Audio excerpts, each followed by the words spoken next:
What's good, gang? It's your boy Grams back with another video. Please like, comment, subscribe. But I don't want to talk about it no more. Let's get into it.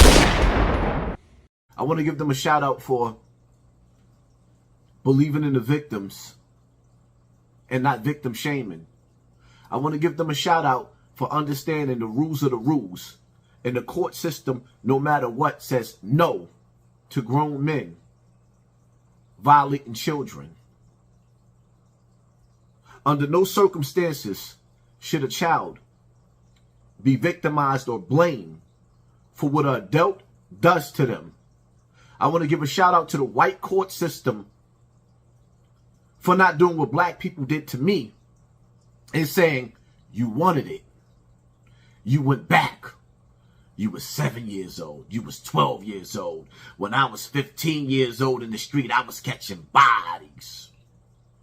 I want to give a shout out to the white court system for believing in the victims and making them understand under no circumstances whether them children, whether them teenagers went back to R. Kelly, whether they wanted a record deal, whether they just was groupies, he was in violation for playing house with children.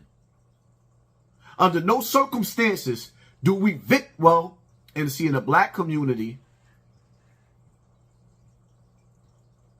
this is what y'all do. If it wasn't for the court system, the white justice system, R. Kelly will still be urinating on little girls. If it wasn't for the court system, there'll be mothers still trying to make phone calls to their underage children being kidnapped by a child predator. And no, I don't care that some of the parents was down with this. No, I don't care that some of these children wanted a record deal. No, I don't care that some of these children were groupies. No, I'm not going to sit up there and ask the child, the teenager, did you have a good time? No, I'm not going to sit up there and ask a child, did he give you an orgasm? See the mindset of a black man when it comes to black children?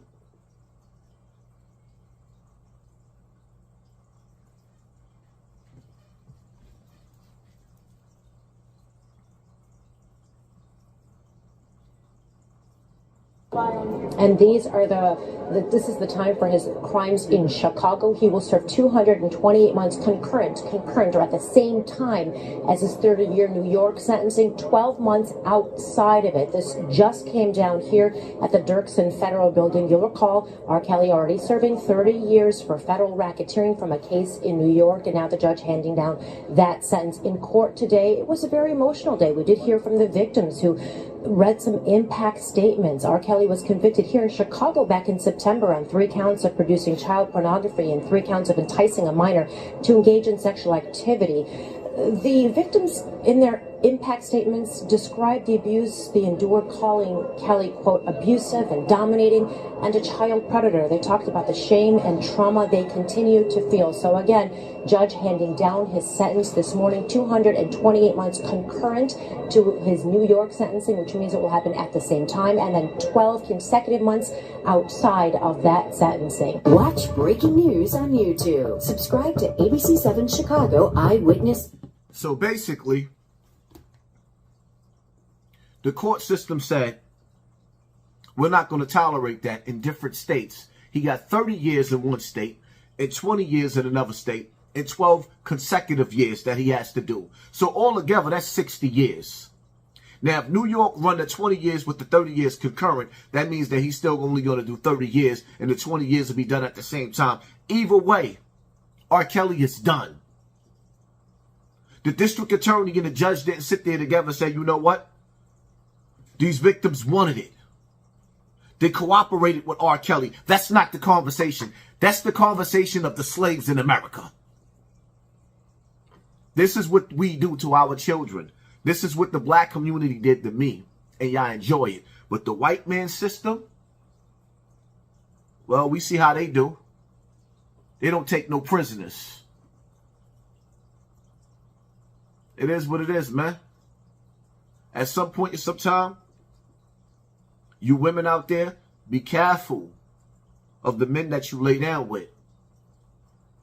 Because the first thing a man is going to say when they find out that a grown man was with a little boy or a little girl that was underage is, where's he at? He got to go. Not, oh, at 12 years old, I was catching bodies. If you was outside and you was catching bodies, doing stick-ups, dropping ish in the street at 12 years old, that means your mother wasn't shit. And your father wasn't neither. If you was running the streets at 12 and 13 and 14 years old, and your mother didn't have no control over you, that means that your parents wasn't shit. That's nothing to be proud of. That means your mother didn't love you. That means your father didn't love you. It is what it is, man. Hit that like button, hit that share button, hit that subscribe button, and pay attention to your circle before they hurt you. I'm out.